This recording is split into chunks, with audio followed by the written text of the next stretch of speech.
ہر سال پوچھا جاتا ہے کہ کیا میلاد شریف کا کیک کاٹنا جائز ہے؟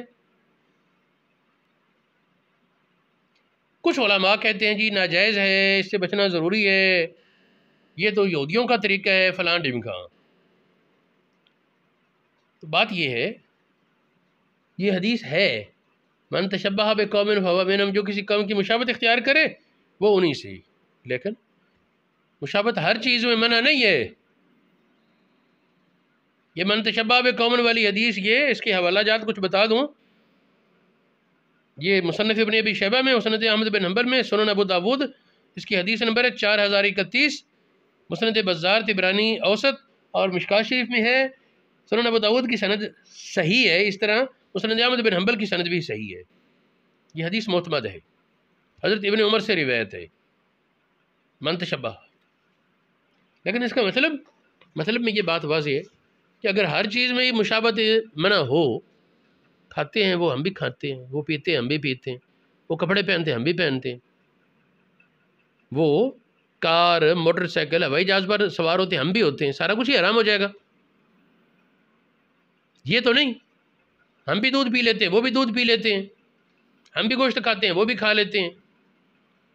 مشابہت تو بن جائے گی۔ تو اس لیے ہمارے احناف علماء نے اور دیگر حضرات نے بھی یہ اصرات کی کہ ہر چیز میں مشابہت منع نہیں۔ منع ہونے میں کیا ہے؟ دو چیزیں، یا تو اس کام میں مشابہت ہو جو فی الواقع بے ذاتی برا ہے، جو کام خود برا ہے اس کام میں ان کی مشابہت اپنا لی، ان کے مطابق کر لیا تو یہ مشابہت مذموم ہے۔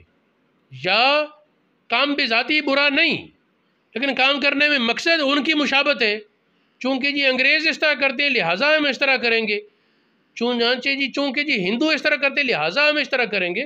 ان کی مشابہت مقصود ہے، تو اس صورت میں بھی یہ مذموم ہوگا۔ چنانچہ ہماری فقہ حنفی کی معتبر کتاب بحر الرائق میں موجود ہے، بحر الرائق میں موجود ہے، در المختار میں ہے، رد المختار میں ہے، تحتاوی علی مراکل الفلاح میں ہے، سب کا یہ واضح مفہوم، واضح عبارت ہے۔ یہ مراکل الفلاح میرے ساتھ پڑھی، میں اس کی عبارت پیش کرتا ہوں۔ یہ مراکل الفلاح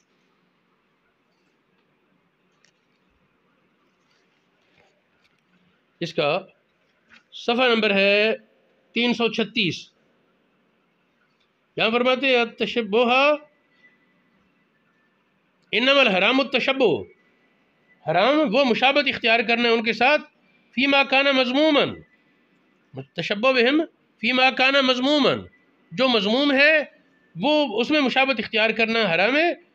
وما یقصد بہ التشبہ، جس میں تشبہ کا ارادہ کیا جائے، جس میں مشابہت اپنانے کا ارادہ کیا جائے وہ مذموم، یا جو خود بذات خود برا ہے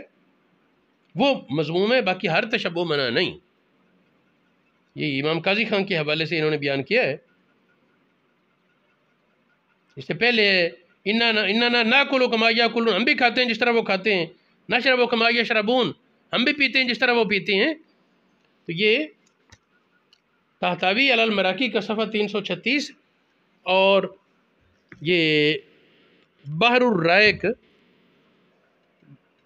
کا صفحہ 18 دوسرا جلد، اس میں ثم اعلم ان التشبیہ باہل الکتاب، اور آگے چل کر انما الحرام والتشبہ فیما کان مذموما، تشبہ حرام وہ ہے جو مذموم ہو خود، وفیما یقصد بہ التشبہ، جس میں تشبہ کا قصد ہو ان کے مشابہت کا۔ ایک بات اور، میں بعض اوقات ایک جملہ اور کہہ دیتا ہوں کہ کچھ ایسے کام جن کا برا ہونا ہمیں سمجھ نہ بھی آئے لیکن حدیث رسول نے ان کو کافروں کی مشابہت اختیار قرار دیا، اس کام سے بھی بچنا ہوگا کہ یہ چونکہ ان کی مشابہت نبی پاک نے کہا ہے نا، یہ کام نہ کرو، یہ وہ کرتے ہیں، ان کی مشابہت سے بچو۔ جس طرح داڑیاں منڈانے کے بارے فرمایا کہ یہ ان کا طریقہ ہے کافروں کا فلاں کا، اور اپنی امت کو اس سے روکا داڑیاں منڈانے سے۔ تو یہاں اب کسی کی نیت، ظاہر ہے ہمارے عوام کی نیت نہیں ہوتی داڑیاں منڈاتے وقت کہ ہم ہندوؤں کے طریقے پر، یا کسرا ایران کے بادشاہ جو ہوتے تھے کسرا، ان کے طریقے پر چل کر داڑیاں منڈاتے ہیں، یہ عوام کی سوچ نہیں ہوتی۔ لیکن نبی پاک نے اس سے روکا ہے نا، اس کو ان کی مشابہت قرار دیا ہے، تو کسی کا ارادہ نہ بھی ہو تب بھی یہ منع کے دائرے میں آئے گا، رسول اللہ کی حدیث کے ادب کی وجہ سے۔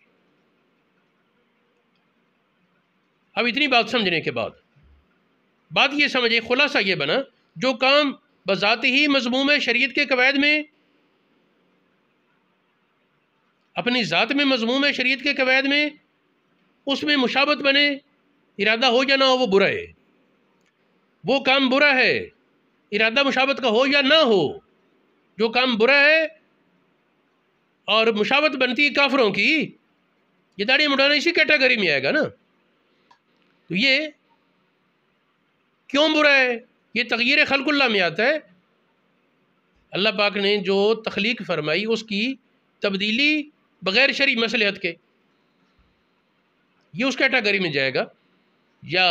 فقہا نے صاف لکھا، علماء نے، ہدایت شریف میں ہے، مبسوط سرخسی میں ہے، بدائع ثناء میں ہے کہ یہ داڑھی موڑنا حرام ہے، داڑھی مڈانا حرام ہے،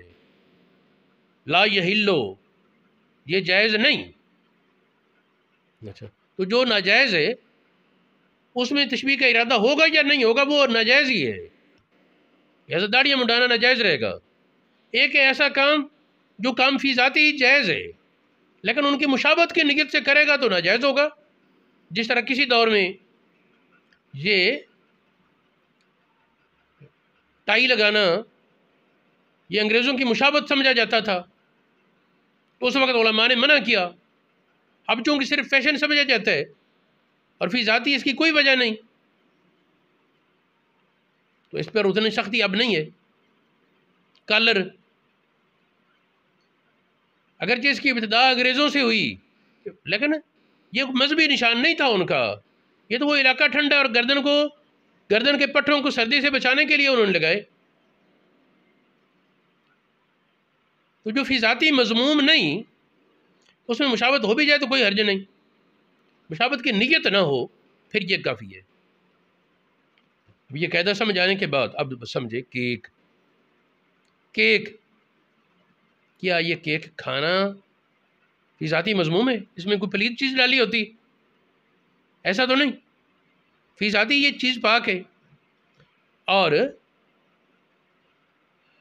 ایک معاشرے کا رواج ہے کہ برتھ ڈے کے موقع پر عام مسلمان اپنی اور اپنے بچوں کی پیدائش کی خوشی پر خوشی منانے کے لیے یہ کیک کاٹتے ہیں، کیک لاتے ہیں، کھایا جاتا ہے۔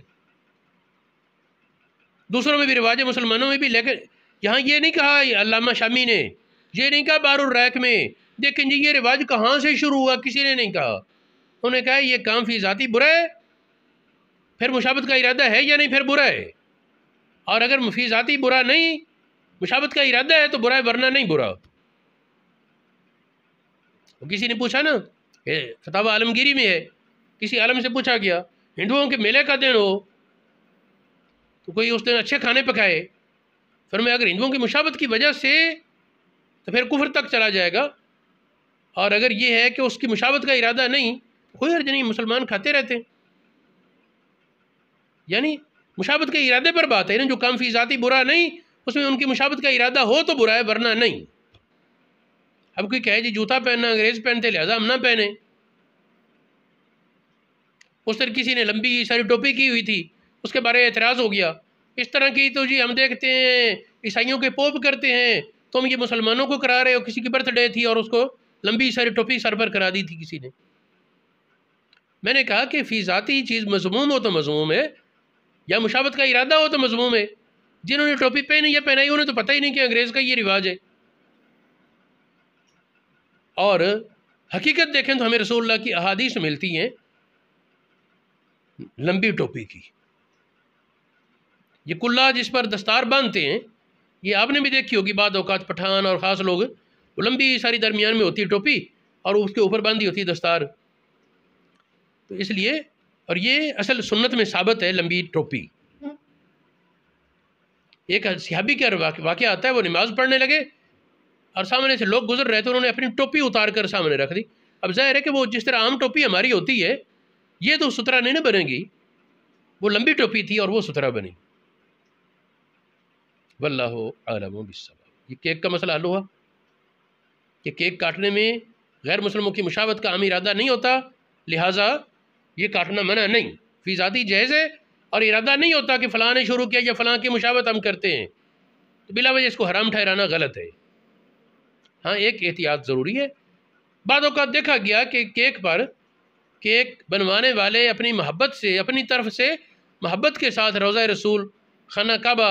یا مقدس کلمات لکھوا لیتے ہیں، جس نے عید میلاد النبی لکھوا لیا، بعض اوقات الصلاۃ والسلام علیک یا رسول اللہ وغیرہ لکھا ہوتا ہے، تو اس کے بارے میں تلقین کروں گا کہ مقدس کلمات نہ لکھے جائیں اور روضہ رسول یا خانہ کعبہ کی تصویریں نہ بنائی جائیں، شبیہ نہ بنائی جائے، اگر ہو بھی تو کاٹتے وقت چھری اس پر نہ چلے، یہ زیادہ احتیاط اور ادب کا معاملہ ہے۔